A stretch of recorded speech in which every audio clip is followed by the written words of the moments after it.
जय जिनेन्द्र। निज स्वरूप को परम रस जामे भर्यो अपार, वंदो परमानंदमय समय सार अविकार। कुंद कुंद मुनि चंद्रवर अमृत चंद्र मुनि, आत्मरसी बनारसी वंदो पद अरविंद। नाटक समयसार ग्रंथ पर चर्चा कर रहे हैं, जो कि पंडित बनारसी दास जी की एक अनुपम कृति है और उसके बंध द्वार के अंतिम चरणों पर चल रहे हैं। बस समाप्त तो होने ही वाला है बंध द्वार भी। तो हम आत्मानुभव की बात कर रहे हैं कि सारे विकल्पों से हटकर आत्मा का अनुभव होता है। 5 तरह की लब्धि सुनी होगी आप लोगों ने। कौन कौन सी लब्धि होती है? क्षयोक्षम लब्धि, विशुद्धि लब्धि, देशना लब्धि, प्रायोग्य लब्धि और करण लब्धि, है ना। तो हम ये 5 लब्धि में कहां तक पहुंच गए हैं कि प्रायोग्य लब्धि तक अनंत बार पहुंच गए हैं। प्रायोगिक विशुद्धि सबसे पहली क्षयोक्षम लब्धि, इच्छयोक्षम इतना होना कि आत्मा का अनुभव हो सके, संगी पंचेंद्रिय की दशा का पाना, वो क्षयोक्षम लब्धि है ताकि हम आत्मा की बात समझने योग्य हो। तो हम संगी पंचेंद्रिय कितनी बार बने कि अनंत तो अनंत काल का अनादि का जीव है, तो बहुत बार हम संगी पंचेंद्रिय बन गए, है ना। क्षयोक्षम लब्धि मिल गई। उसके बाद दूसरी लब्धि है विशुद्धि लब्धि। विशुद्धि लब्धि हमें हुई या नहीं हुई आज तक? कि विशुद्धि लब्धि मंद कषाय रूप लब्धि भी हमें अनेकों बार हो गई, है ना। कषाय की मंदता इतनी हुई, पढ़ते ना द्रव्यलिंगी मुनिराज का, कि नमक मिर्ची भर दे शरीर में तब भी हम गुस्सा नहीं करें, बिल्कुल भी गुस्सा हमें नहीं आए। ऐसी हमने विशुद्धि लब्धि भी अनेकों बार कर ली। क्षयोक्षम लब्धि भी हुई, विशुद्धि। देशना लब्धि हमें मिली या नहीं? देशना लब्धि होना यानी सदगुरु के वचन सुनने को मिलना, तो वो भी हम अभी भी सुन ही रहे हैं। और अभी क्या सुने? हम अनेकों बार सुनकर भी आए हैं, तब भी हमारा समोशरण तक में भी जाके आ गए। उससे अच्छी देशना और कहाँ मिलेगी? तब भी हमें सम्यक दर्शन या आत्मानुभूति नहीं हुई। उसके बाद प्रायोग्य लब्धि, प्रायोग्य लब्धि भी हमें अनेकों बार हो गई। प्रायोग्य लब्धि यानी जो सुना उसको जीवन में प्रयोग करने की कोशिश करना, उसका बार बार नए लगाना, निक्षेप से कैसा है आत्मा, प्रमाण से कैसा है, नए से कैसा है, अशुद्ध निश्चय नए से कैसा है, व्यवहार नए से क्या कहा है, सारी चीजों के प्रयोग भी हमने अनेकों बार कर लिए। मतलब ये 4 लब्धि तक तो अभव्य जीव भी पहुंच जाता है ना। अभव्य, हम तो अभव्य नहीं है, किंतु हम भी यहाँ तक अनेकों बार पहुंच गए, फिर भी आत्मानुभूति क्यों नहीं हुई? कि करण लब्धि तक नहीं पहुंचे, प्रयोग करने में उलझ कर रह गए, है ना। इतना पढ़ लिया, बहुत क्षयोक्षम कर लिया, इतना उपदेश दे दिया कि हमें सुनकर दूसरे को सम्यक दर्शन हो जाए, इतना अच्छा उपदेश भी देने लग जाए, क्षयोक्षम एक सम्यक दर्शन हो जाए, क्षायिक तो केवली भगवान के पाद मूल में हो। तो वहां तक भी हमने इतना ज्ञान हमारा हो गया, किंतु फिर भी आत्मानुभूति से वंचित रह गए। तो कहाँ कमी रह गई हमारी? कि हम इन विकल्प जालों में उलझ कर रह गए कि आत्मा को शुद्ध कहा है तो किस नए से कहा है, मैं राग द्वेष से रहित कब हूं कब नहीं हूं, मुझ में ज्ञान है, मुझ में दर्शन है, ऐसे गुण भेदों तक भी अटक कर रह गए, तो भी हमें करण लब्धि की पूर्णता नहीं हुई और आत्मानुभूति नहीं हुई। मतलब जो करते आए हैं वो तो ठीक है, किंतु अब उससे आगे बढ़ने का प्रयत्न करना है। तो ऐसी आत्मानुभूति की चर्चा हमने क्लास में की थी। 55 और 56 नंबर का छंद हमने पिछली क्लास में पढ़ा था। अब मैं स्क्रीन शेयर करती हूँ। आज 57 और 58 नंबर का छंद हमको पढ़ना है ना।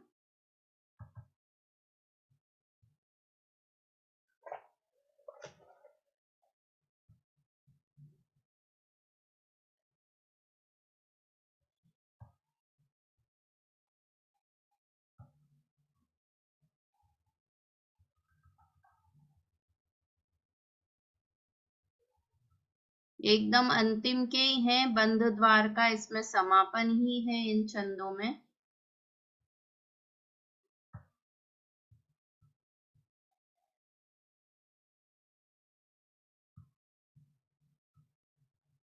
दिख रही है ना, स्क्रीन दिख रही है। भेद ज्ञान की क्रिया, ये छंद है, बोलते हैं हम एक साथ। ज्ञानी भेद ज्ञान सो विलक्षी पुद्गल कर्म, आत्मिक धर्म सो निरालो निरालो गरिमा, गरिमान्ति।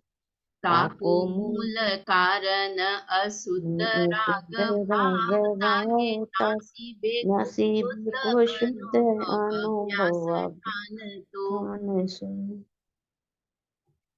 याहि अनुक्रम पर रूप सन बंध त्यागी, आप माही अपनो स्वभाव गही आन तो। सादि सविचाल निर्बंध होत तिहु काल, केवल विलोक पाई लोकालोक जान तो।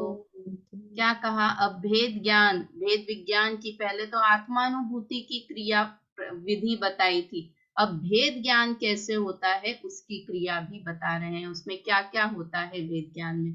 ज्ञानी भेद ज्ञान सो विलक्षी पुद्गल कर्म, आत्मिक धर्म सो निरालो करी मान तो। कि क्या करता है ज्ञानी जीव? भेद विज्ञान से पुद्गल कर्म से रहित अपने को विलक्षण करता है, पुद्गल कर्म से रहित अपने को मानता है। पुद्गल कर्म मतलब क्या? द्रव्य कर्म। द्रव्य कर्म को बहुत नाम से बोलते हैं। ज्ञानावर्णादि कर्म बोलेंगे तो भी वो पुद्गल कर्म है। द्रव्य कर्म बोले उसका मतलब भी पुद्गल कर्म है, और पुद्गल कर्म तो है ही। पुद्गल कर्म नाम क्यों दिया इसका? क्योंकि पुद्गल से बना है, कारमान वर्गणाएं पुद्गल से बनी है, इसलिए तो पुद्गल कर्म मतलब द्रव्य कर्म यहाँ पर समझना। तो सबसे पहले ज्ञानी जीव भेद विज्ञान से पुद्गल कर्म से रहित अपने को मानता है। उसके पहले की बात क्यों नहीं लिखी? संयोगों से, शरीर से, कि उतना तो अब आप समझने लग गए हैं कि जो संयोग में चीजें आ रही है वो भी उससे भी भिन्न मानता है, और शरीर से भी भिन्न अपने को मानता है। थर्ड स्टेप में आके कि द्रव्य कर्म से भी रहित अपने को मानता है। और क्या करता है? आत्मिक धर्म सो निरालो करी मान तो, कि अपने आत्मिक धर्म से इन्हें भिन्न मानता है, अपने स्वभाव से इन पुद्गल कर्मों को भिन्न मानता है। ताको मूल कारण अशुद्ध राग भाव, ताके नासी बेको शुद्ध अनुभव अभ्यास ठान तो। ये कितना अच्छा लिखा कि पुद्गल कर्म का मूल कारण क्या है? पुद्गल कर्म क्यों बंधते हैं? कि राग भाव, अशुद्ध राग भाव, राग द्वेष मोह के कारण पुद्गल कर्म बनते हैं। इसे सरल भाषा में क्या कहें तो क्या कहेंगे? कि भाव कर्म हुए, भाव कर्म से द्रव्य कर्म बंधे, द्रव्य कर्म का उदय आया, फिर जीव ने उसमें मोह राग द्वेष के परिणाम किए, फिर भाव कर्म किए, फिर द्रव्य कर्म बंधा। ऐसा ये कर्म का चक्र अनादि काल से चल रहा है ना। भाव कर्म किए, फिर द्रव्य कर्म बंधे, द्रव्य कर्म का उदय आया, फिर भाव कर्म किए, भाव कर्म किए, फिर द्रव्य कर्म बंधे। तो इनमें कर्ता कर्म संबंध नहीं है, निमित्त नैमित्तिक संबंध है। क्या कहा? द्रव्य कर्म और भाव कर्म में कर्ता कर्म संबंध नहीं है, निमित्त नैमित्तिक संबंध है। क्योंकि ये पुद्गल कर्म तो पुद्गल से बने हैं, और मोह राग द्वेष के विकारी भाव किसके होते हैं? जीव के होते हैं। तो पुद्गल जीव को नहीं करा सकता। अगर हम माने कि कर्म के उदय से मोह राग द्वेष के परिणाम होते हैं, तो पुद्गल बलवान हो जाएगा, द्रव्य कर्म बलवान हो जाएंगे। तो द्रव्य कर्म का उदय तो हमेशा रहता है, एक क्षण भी द्रव्य कर्म का उदय नहीं जाता है। किंतु द्रव्य कर्म के उदय में जब मैं मोह राग द्वेष के परिणाम करता हूं, तो मुझे आगे फिर से द्रव्य कर्म बनते हैं, और इस तरह से ये कर्म चक्र चलता रहता है ना। तो उसका मूल कारण, मुख्य कारण क्या था कि द्रव्य कर्म क्यों बंधे? कि अपनी ही भूल से मैंने मोह राग द्वेष के परिणाम किए, इसलिए मुझे पुद्गल कर्म आकर मेरे साथ बंधे, एक क्षेत्रावगाह संबंध में आए। तो अब मुख्य शत्रु कौन हो गया मेरा बड़ा शत्रु? द्रव्य कर्म मेरे शत्रु हुए या भाव कर्म शत्रु हुए? कि मुख्य शत्रु भाव कर्म हुए, जो कि मेरी अपनी गलती से हो रहे हैं। वो भाव कर्म कौन रोक सकता है?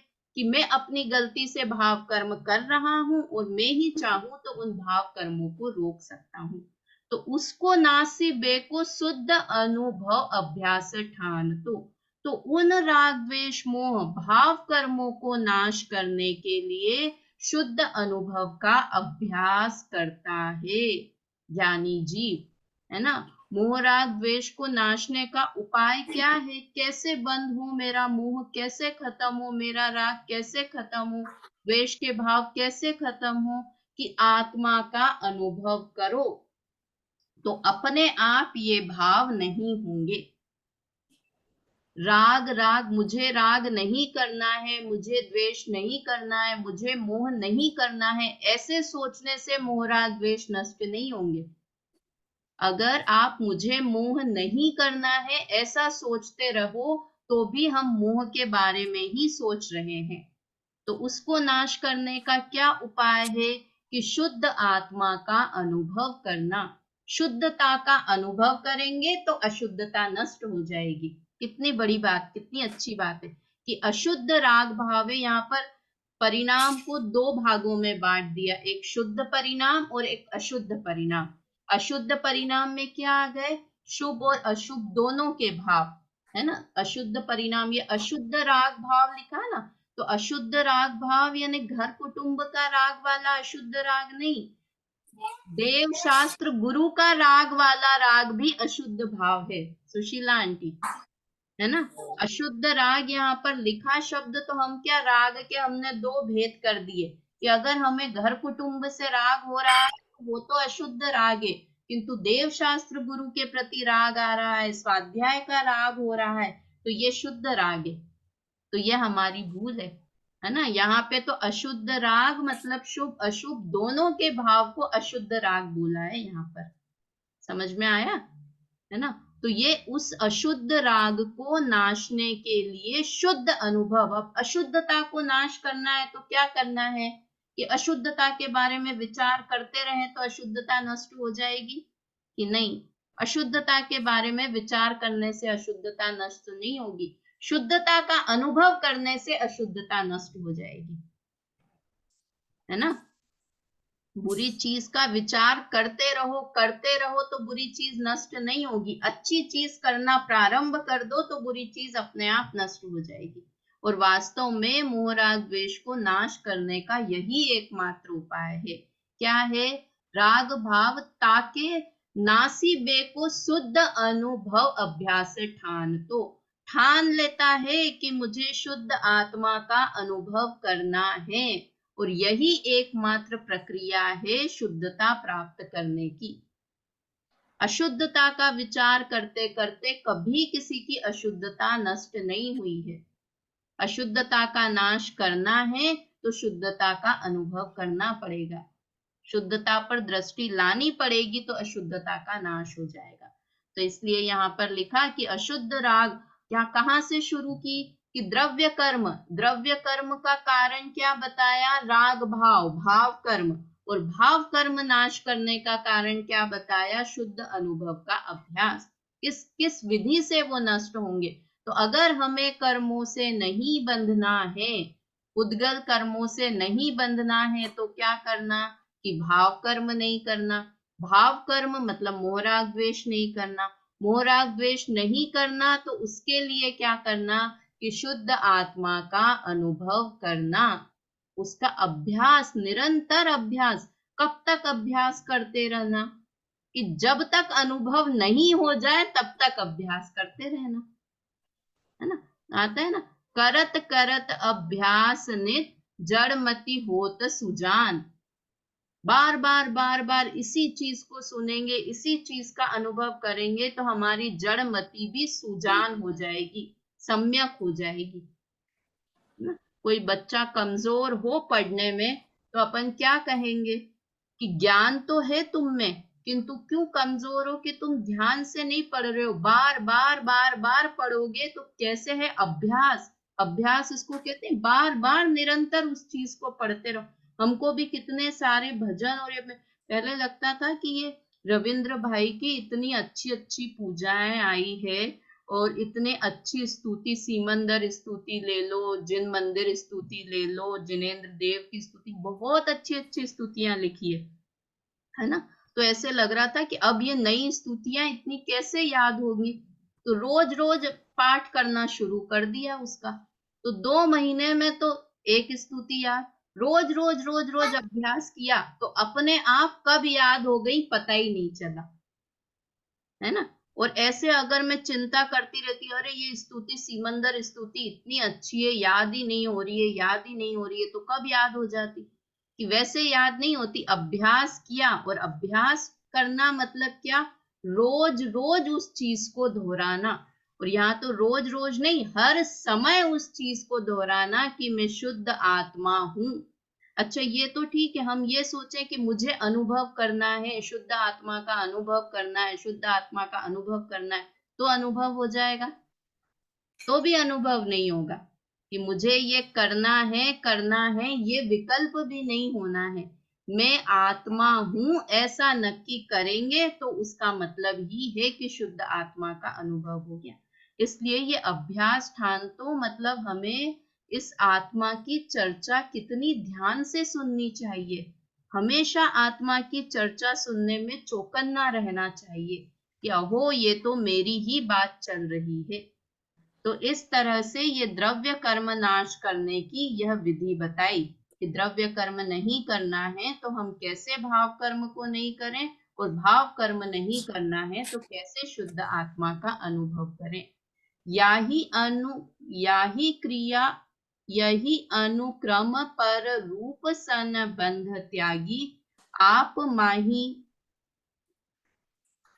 अपन स्वभाव गही आन। तो क्या कहते हैं कि इस क्रिया से, इस अनुक्रम से, कौन से अनुक्रम से, जो 54 नंबर के छंद में बताया था ना, 55 नंबर के, 54 नंबर के, कि सबसे पहले द्रव्य कर्म से अपने को रहित, भाव कर्म से अपने को रहित, और 54 नंबर के छंद में बताया था कि कैसा आत्मा है, अलग, अमूर्ति, अरूपी। तो इस अनुक्रम से पर रूप सन बंध त्यागी, पर का संबंध छोड़कर, इस रीति से पर का संबंध छोड़कर, आप माही अपनो स्वभाव गही आन। तो अपने अंदर में, अपने में ही अपना स्वभाव, मैं ही ऐसा हूं, ऐसा निश्चित करता है ना। इस अनुक्रम से, यानी जो ऊपर 54 और 55 के छंद में बताया कि मैं इससे भिन्न हूं और कैसा परम पवित्र शुद्ध हूं, वैसा अपने को अनुभव करता है। साधी सविचाल निर्बंध होत तीहू काल, केवल विलोक पाई लोकालोक जान। तो इस विधि से, इस तरह से सदैव मोक्ष मार्ग की ओर अग्रसर होता रहता है, मोक्ष मार्ग का साधन करता है। तो कैसा हो जाता है, निर्बंध, निर्बंध होने का एक यही तरीका है। और कैसा होता है कि होत तीहू काल, एक बार हो गया तो हमेशा के लिए फिर निर्बंध हो जाएगा, है ना। एक बार अगर किसी कर्म का नाश कर दिया, दर्शना मोहनी कर्म का क्षय कर दिया, तो फिर वापस दर्शन मोहनी उत्पन्न हो जाएगा कि नहीं, फिर तो निर्बंध है तीहू काल, हमेशा के लिए एक बार बंध से रहित हुआ तो वापस वो आ जाए, ऐसा नहीं होगा, है ना। केवल विलोक पाई लोकालोक जान। तो और फिर क्या होगा कि आगे चलकर केवल ज्ञान प्राप्त कर कर लोकालोक को जानने वाला परमात्मा बन जाएगा। मतलब लोकालोक को जानने वाला बन जाएगा, मतलब परम बहिरात्मा था, अंतरात्मा होगा और परमात्मा पद को प्राप्त कर लेगा। यही विधि है मोक्ष जाने की, है ना। इस तरह से यहाँ पर बात बताई। मम्मी पढ़ो इसका अर्थ। ज्ञानी जीव भेद विज्ञान के प्रभाव से उद्गल कर्म को जुदा जानता है और आत्म स्वभाव से भिन्न जानता है।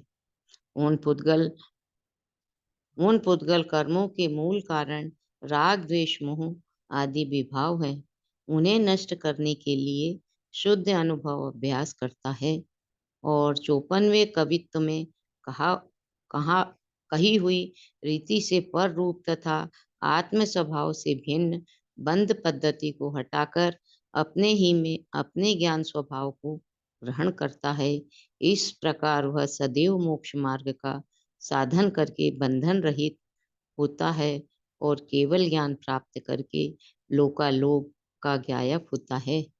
हाँ, मतलब ये इस रीति से दो तरह से बताया कि पर से रहित अपने को माना, और यहाँ लिखा है ना इस रीति से पर से रहित होता हुआ, है ना, पर रूप से पर से अलग होता हुआ और आत्म स्वभाव से भिन्न, कि ये सब मेरे स्वभाव से भिन्न है और मैं कैसा, ये था ना 54 नंबर का छंद, अलख अमूर्ति अरूपी अविनाशी अज निराधार निगम निरंजन निरंद है। ऐसा आत्म स्वरूप जो है उस आत्म स्वरूप को ग्रहण करता है। मतलब अस्ति और नास्ति दोनों तरह से बात बताई कि मैं किससे रहित हूँ वैसा भी देखता है और मैं कैसा हूँ इस तरह से अपने को अनुभव करता है। अब फिर से वापस से कि भेद ज्ञान की, भेद विज्ञान की प्रक्रिया में तो ये चीज चलेगी कि मैं इससे रहित हूँ और मैं ऐसा हूँ, किंतु जब अनुभव का काल आएगा तो ये विकल्प भी नष्ट हो जाएंगे कि मैं ऐसा नहीं हूँ, ऐसा नहीं हूँ, ऐसा नहीं हूँ, वो विकल्प भी नष्ट हो जाएंगे, है ना। इस तरह से ये छंद हुआ 57।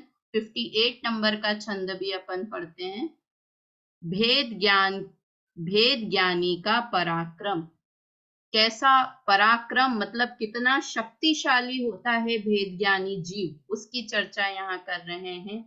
जैसे को मनुष्य अजान महाबलवान, खोदी मूल वृक्ष को उखारे गही बाहु सो, तैसे मति मान द्रव्य कर्म भाव कर्म त्यागी, वे रहे अतीत मति ज्ञान की दशाहु सो, याही क्रिया अनुसार मीठे मोह अंधकार, जगे ज्योति केवल प्रधान सुचिताहु सो, चूके न सकति सो, लूके न पुद्गल माही, धूके मुख थल को रोके न फिर काहू सो। देखो क्या कहा कि कोई बलवान मनुष्य, है ना, कोई बलवान मनुष्य क्या करता है कि महाबलवान खोदी मूल वृक्ष को उखारे गही बहु बाहु सो, कि कोई बहुत बड़ा वृक्ष हो किंतु कोई बहुत बलवान पुरुष हो तो क्या करता है कि जड़ मूल से मतलब जड़ से उस वृक्ष को उखाड़ कर फेंक देता है ना। तो क्या होगा, अगर जड़ से उस वृक्ष को उखाड़ कर फेंक दिया तो वो वृक्ष वापस कब उगेगा सुनीता आंटी, कि अब कभी भी वो वृक्ष वापस उत्पन्न नहीं होगा।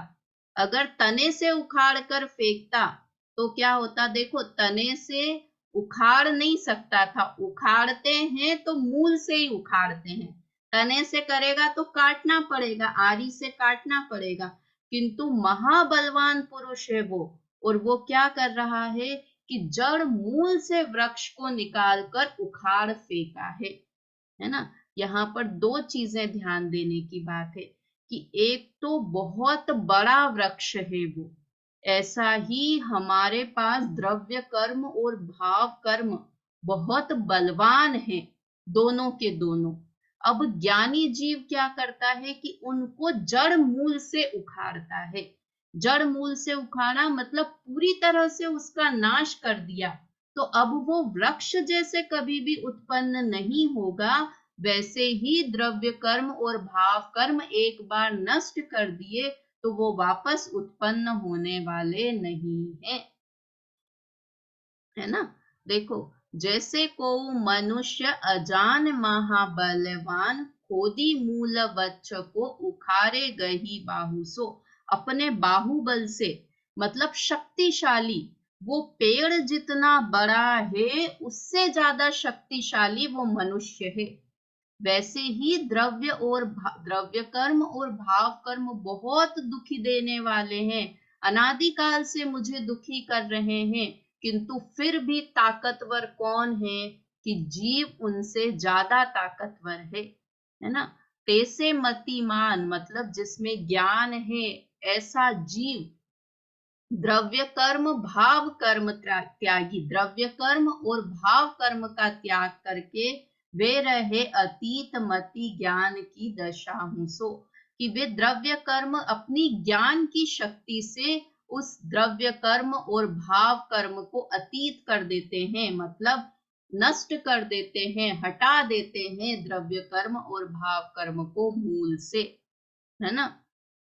देखो, मति ज्ञान की दशा हूं सो, मति ज्ञान श्रुत ज्ञान में ही उस वृक्ष को द्रव्य कर्म और भाव कर्म को जड़ मूल से उखाड़ फेंकते हैं।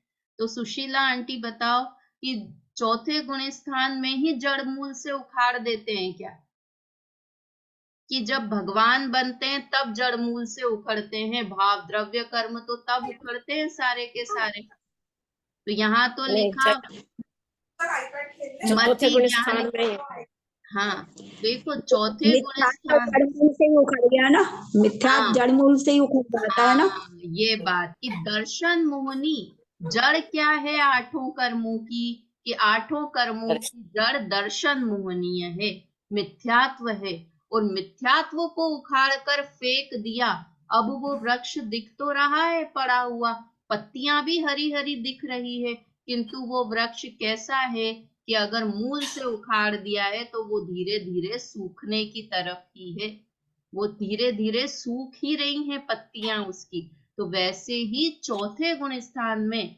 मति ज्ञान की दशा में ही, जब मति श्रुत ज्ञान था, जब केवल ज्ञान हुआ तब तो खत्म हुआ, वो तो सभी मान रहे हैं, किंतु यहाँ बनारसी दास जी किसको कह रहे हैं कि जब चौथे गुण स्थान में मिथ्यात्व को ही उखाड़ फेंका, जो कि जड़ था संसार का, उस जड़ को निकाल दिया, तो बाकी के कर्म भी धीरे धीरे धीरे धीरे सूखते चले जाएंगे और नष्ट हो जाएंगे, है ना। कितनी इंपॉर्टेंट लाइन है ये, वे रहे अतीत मति ज्ञान की दशा हूं सो, मति शुद्ध ज्ञान की दशा में ही वो उस द्रव्य कर्म और भाव कर्म को उन्होंने नष्ट कर दिया है।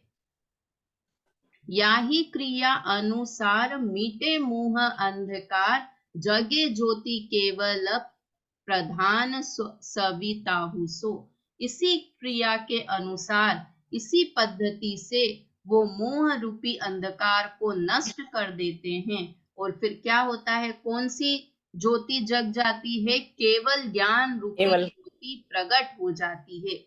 और वो कैसा है केवल ज्ञान, कि प्रधान सविताहु सो, सविताहु का अर्थ लिखा है नीचे सूर्य, सूर्य से भी ज्यादा तेजस्वी, सूर्य से भी ज्यादा शक्तिशाली केवल ज्ञान उन्हें प्रकट हो जाता है ना। केवल ज्ञान की उपमा हम सूर्य से दे सकते हैं कि नहीं, कि अरे सूर्य तो बहुत छोटा है उसके सामने, केवल ज्ञान तो बहुत शक्तिशाली है, मतलब केवल ज्ञान के लिए कोई उपमा नहीं है कि केवल ज्ञान किसके जैसा है ना। तो क्योंकि सूर्य तो प्रकट होता है, उदित होता है और नष्ट हो जाता है, अस्त हो जाता है, वापस से उदित होता है और अस्त हो जाता है, किंतु केवल ज्ञान ऐसा सूर्य है कि जो उदित होता है और फिर वापस अस्त नहीं होता है। तो ऐसा केवल ज्ञान उसे प्रकट हो जाता है।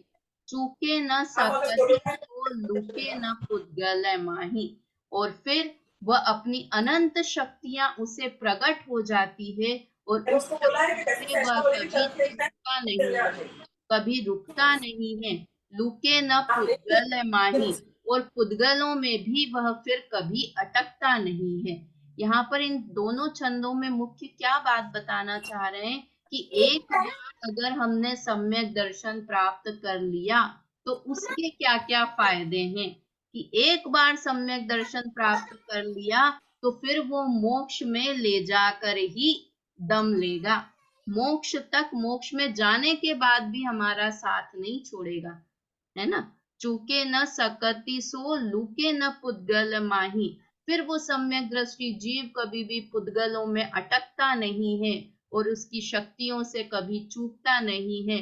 धूके मोख थल को रुके न फेर काहू सो। और फिर वह मोक्ष पथ की तरफ दौड़ लगाता है और किसी के भी रोके रुकता नहीं है। वो जीव जिसने सिर्फ क्या किया है, उखाड़ कर फेंक दिया है मिथ्यात्व को, मिथ्यात्व का नाश कर दिया है। ये नास्ति से कथन है।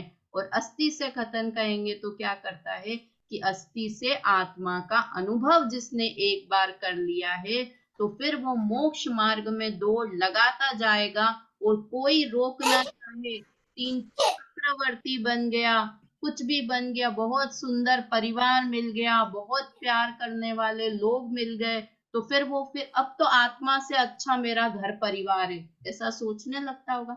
मुझे तो यही संसार में इतना सुख मिल रहा है, मैं मोक्ष में जाकर क्या करूंगा।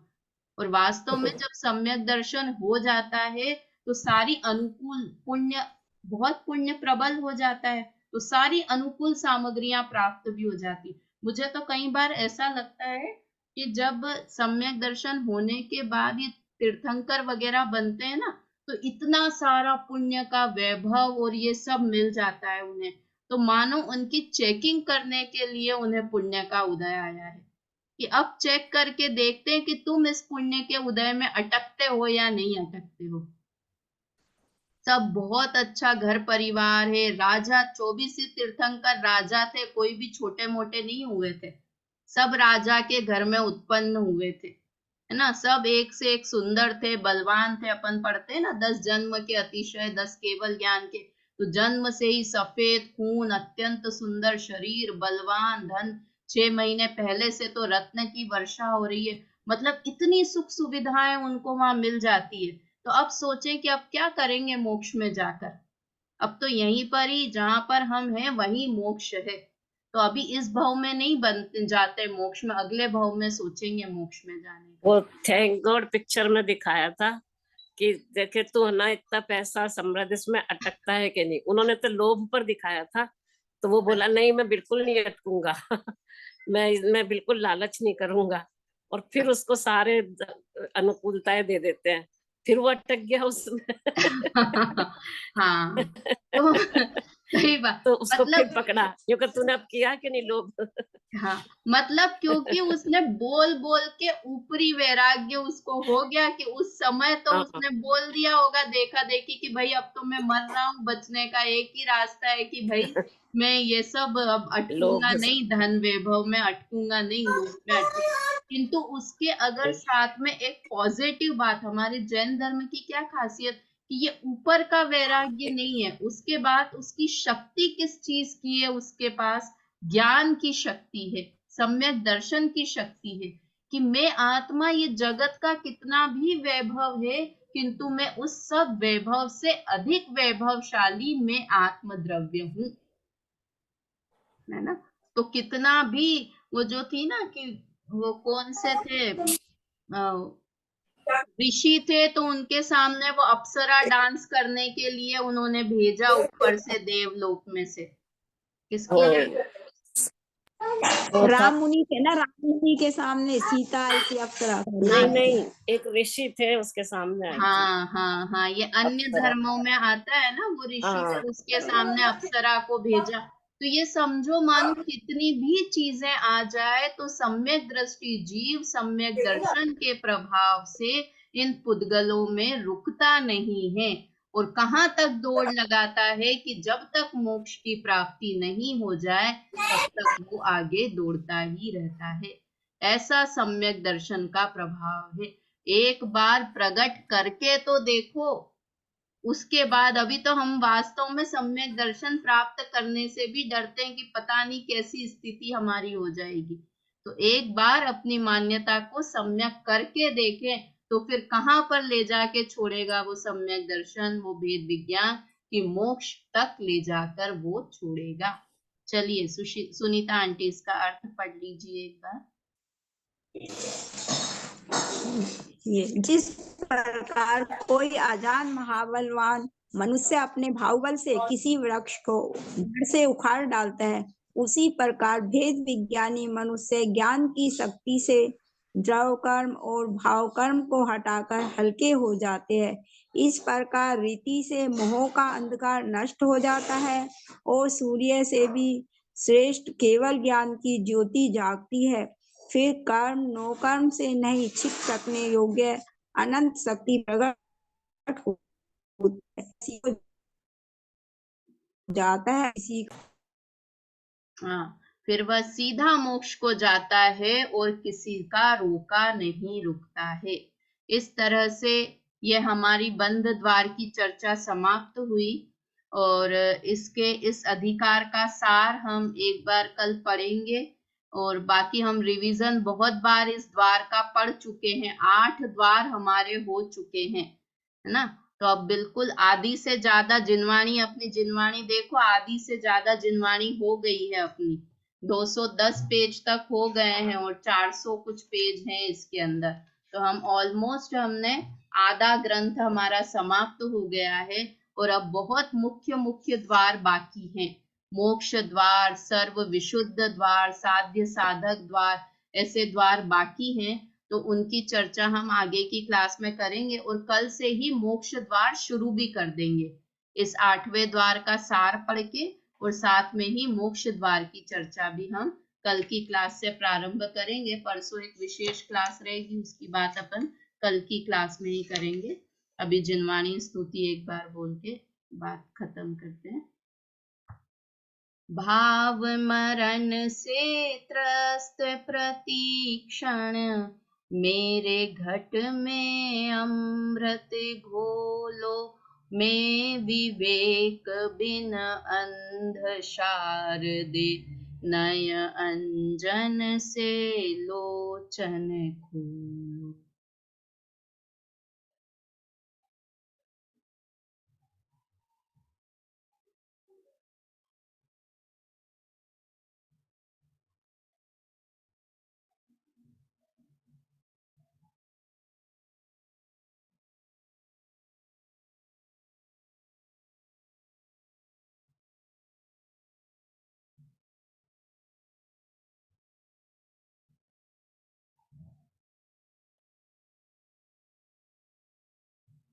जय जिनेन्द्र।